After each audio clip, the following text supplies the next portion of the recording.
Zasa húka slova. Každý večer, keď tu sedím, húka. Začínam si myslieť, že ma osud podrazil. Koľkí ľudia sú šťastní a možno ani nie sú lepšie ako ja. A nič neplatia za svoje šťastie. Ale ja som zaplatila za všetko. Absolútne za všetko.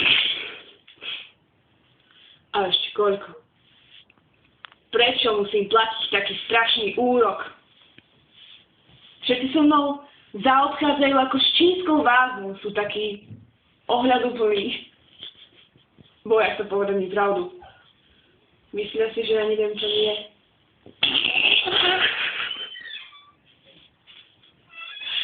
Čo skoro umriem.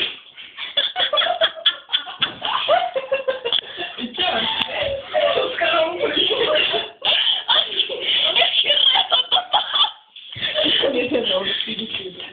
Dajme to ešte raz.